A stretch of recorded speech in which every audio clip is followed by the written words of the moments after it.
Então nós vimos na última aula sobre produto escalar, que é o produto de dois vetores que resulta em um número. Mas tem também produto vetorial, que é o produto entre dois vetores que resulta num terceiro vetor, tá certo?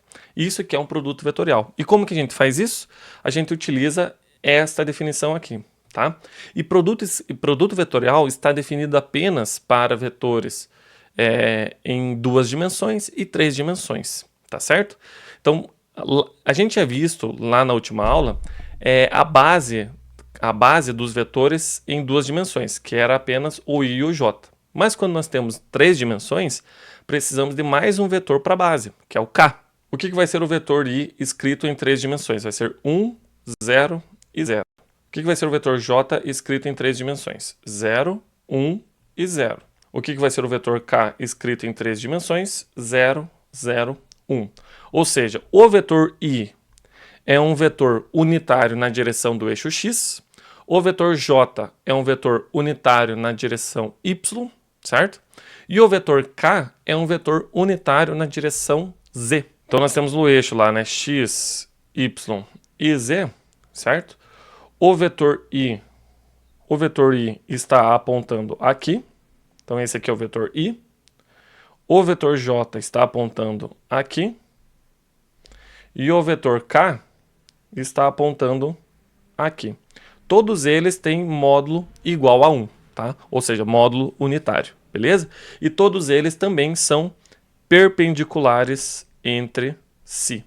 Então, quando eu vou fazer o produto vetorial, certo? De dois vetores, o que eu faço?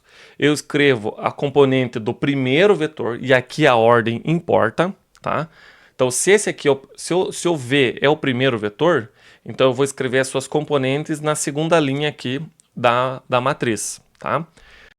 O segundo vetor eu vou escrever na terceira linha, tá? Da minha matriz, beleza? E eu calculo daí o determinante dessa matriz aqui.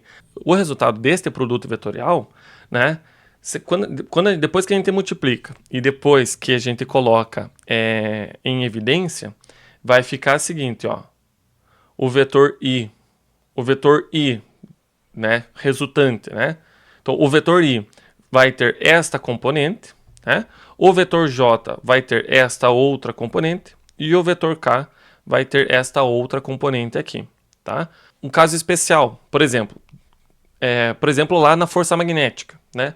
Na força magnética, você tem o vetor, você tem que o valor dessa força magnética é o valor da carga, valor da velocidade, produto vetorial, campo magnético. Tem que ser nessa ordem, tá? Porque se for na ordem contrária, o vetor resultante ele se inverte, tá? Então veja, ó, o produto vetorial vai resultar em um vetor, beleza?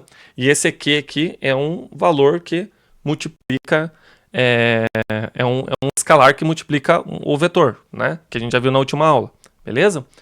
Então percebam que se eu tenho lá, por exemplo, o vetor v, a velocidade aqui, e o campo magnético nessa aqui, eu sempre vou poder escolher um plano cartesiano que possua esta direção aqui do x. Eu sempre posso escolher que o vetor v e o vetor b, tá, estejam no mesmo plano. Tá? Eu sempre posso escolher ele para que eles estejam no mesmo plano.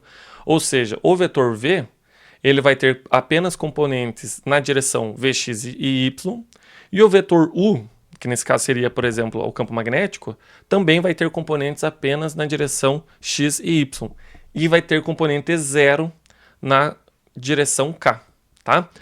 Se a gente voltar lá para a nossa fórmula, né, percebam que aonde tem componente z de qualquer um dos vetores, vai zerar.